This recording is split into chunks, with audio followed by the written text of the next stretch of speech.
saya. Jangan lupa bantu saya subscribe, like, share, dan komen. Oke, di sini kita belajar tentang hukum Newton.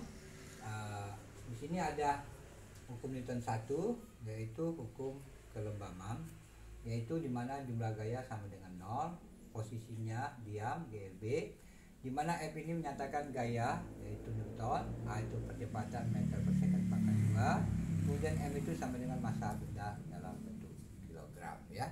Nah di sini ada hukum 2 Newton, yaitu jumlah gaya sama dengan massa kali percepatan, atau A sama dengan F per M. Nah di sini ada juga istilah hukum 3 Newton, yaitu gaya aksi maupun gaya reaksi sama dengan ya.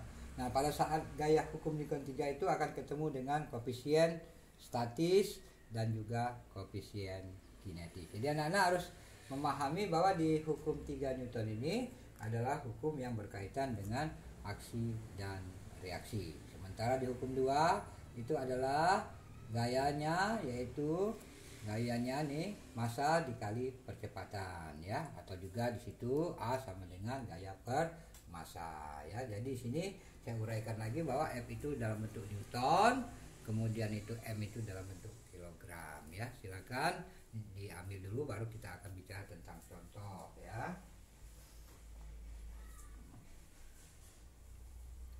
Oke anak-anak, kita masuk kepada contoh dulu sedikit. Nah, di sini ada hukum Newton 2 yang contohnya. Sebuah benda memiliki massa 750 gram ya. Pada benda tersebut bekerja gaya sebesar 15 Newton sehingga menyebabkan benda bergerak dengan percepatan berapa? Nah, di sini saya ulang lagi.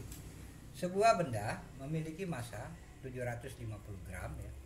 Pada benda tersebut bekerja gaya sebesar 15 Newton sehingga menyebabkan benda bergerak dengan percepatan berapa. Nah, berarti di sini pembahasannya massanya 750 gram.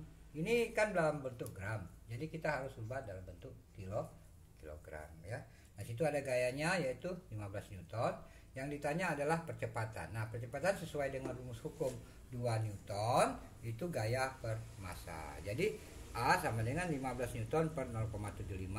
Ketika kita bagi, maka akan menghasilkan satu percepatan yaitu 20 meter per second pangkat 2. Oke, di cover dulu karena anak mungkin akan belajar, semoga mendapatkan manfaat ya.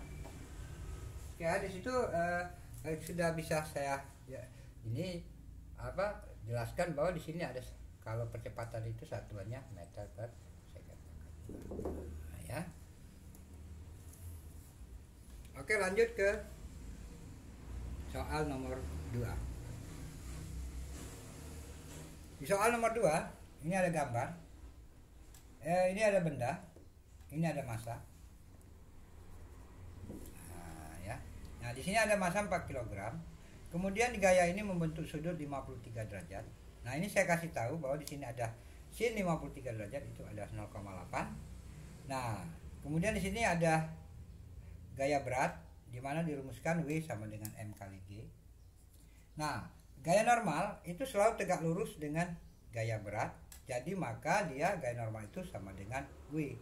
Nah, di sini saya uraikan hasil dari sini bahwa di sini ada gaya, di sini ada W ya. Nah, di sini ada gaya yang bekerja pada atas dan bawah. Pada sisi mendatar, maka dia gayanya F cos 53 derajat.